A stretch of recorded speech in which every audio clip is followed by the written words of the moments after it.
Hey, YouTube, come on in the room. Jesus said, come on in the room. Whoa, Jesus is my fence, and he washed my cares away, and he bring me all my medicine in the room. Hey, YouTube, how y'all doing? Well, we had a week of the book and a few other things. Something's come to my attention, though. That the book, The Beef Sector, the subtitle, Beefing for Dollars, that is not a book about any one individual person. Right? I don't know how it got to be about one individual. Now, I'm in here trying to stay out of the mess, but I still want to comment on this book situation since I'm a writer myself. When I wrote my book, The Meth Monster, there were a couple of people who I absolutely could not tell my story leaving them out. They just had only a couple of people though. So I used 3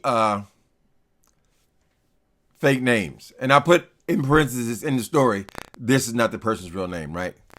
One who is long gone, but there's a couple of people who are still alive who I put in the book, right? When I told my ex-boyfriend, he grabbed he grabbed the book, and then I just told him I wrote a book, right? About the meth life and coming out of it. Of course, he grabs the book. He's not interested in the book. He's interested in when his name was mentioned.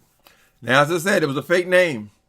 And I sit there and watched him because I said, this boy could go off, you know. I sit there and watched him, and he accepted it very nicely, right? The other guy, he accepted it. I mean, people they kind of like being mentioned, but they don't want it to appear negative.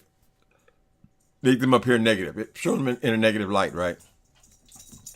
The second person, who appears in one paragraph of this book, he was basically my boss when I first started selling drugs, right? It was my mentor, shall we say. He took one look at there, and then I gave him a copy of the book, right? He was going all around the Tenderloin telling everybody that Timothy Blaine done wrote a book about him. But my point is, the man appears, is it one paragraph, maybe 2 paragraphs of the whole book. But in his mind, in his eyes, this is a narcissistic person, the book was about him. This is what he told everybody. And people come to me and say, oh, I heard you wrote a book about this person. Right? So my point is, it seems like people are presenting this like this is about them. Well, when I read the book, it's about a lot of people. There probably is at least 10 characters there. Not one no more important than the other. If anything, VS seems to be a focus. Our TC in the book seems to be a focus. But how do we get to this is a book about my life? It's not the truth, people. It's not the truth. This woman, when she talks, the Reed of Philadelphia, I don't know how old she is. She sounds like a young person, right? So this is not how we do young people. We don't try to crush them when they do something. We're supposed to be uplifting these people. And I read a lot of self-published books. That girl ain't got no more grammatical errors. Listen here. When you go to a regular publisher, you have a team of editors and proofreaders. Most importantly, proofreaders. See, the editor, they'll go through the book and make what you think are the corrections and storylines and so forth, right? But even the editor, even if you have a good editor, a well-paid editor, after they're finished, book companies still have proofreaders. And they may have more than one to make sure there's not one error appears in the book. My Meth Monster, I think I made it through with 3 typos in the whole book. But negative people, out of all the pages and all of the words, they will pick up 3 errors. I don't think this girl has any more than that in her book. I only caught like 3. So that's not the focus either. There's no reason to be tearing this person down at all.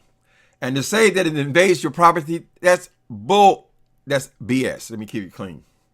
It's BS. Because anybody who looks on this thing here, we see the stories. I mean, we make our whole lives public, right?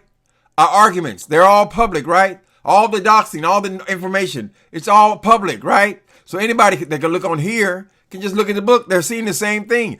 Mainly when you read this particular publication, what you're reading, you say, well, I remember that. Oh, I remember that. Whatever. It's classified as fiction. But at the same time, it's based on real characters. Not one more important than the other. The way the writer frames this thing, they put a name of a character and they tell their story. Then the next chapter might be a name of another person and they'll tell their story. And the name of another person and they tell. There's no star. There's no star, people. So, some people will make it all about them. It's not the truth. So, I hope the young lady had a good week. I know she had to deal with the negative and the positive, but hopefully the positive will outweigh the negative, such as when you write a book about real events. Right? So we're wishing her the best of luck. But we're definitely identifying that this book is not about any one person.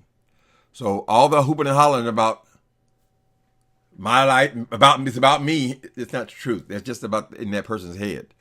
They got no more bigger part than anybody else in this project. Anybody else could say Tracy can make it about her. If that was the character of the person. It's not. It's about a whole bunch of people. At least 10 that I could count. And it's a decent read. Right? So I just wanted to present that because I kept saying, well, damn, if you listen to this online chatter, you would think this is about one person. It's not the truth. Let's keep it 100, people. But I am pleased with you guys. I'm very pleased with you guys because you made this a topic of discussion, which is a great thing for the author. Right? And I understand there'll be other parts to come. I'll get those as well. Just keep it real, people. Don't try to destroy people. Lift people up, because there's going to come a time when you're going to be looking for these very same people to lift you up and your projects up, to encourage you. We don't smash people like bugs. Maybe that's a problem that black people have always had. Maybe that's a problem why we can't get ahead. We're always so focused on tearing each other down. Okay, that's what I got to say. Let me sing some more of my song. Come on in the room, yeah. Come on in the room. This is our Sunday, right? We got to make our own church, our own happiness. Hey, Jesus is my fence. I told you guys last week or so that my grandmother, the slave woman, my ancestor, name was Old Hannah. So when I sing that song, I said, come on in the room. Come on in the room. Yeah. Jesus is my fence. Oh, Hannah say, somewhere in there, oh, Hannah say, Jesus is my fence. I love this song. All right, guys. Remember, this book is not about one person.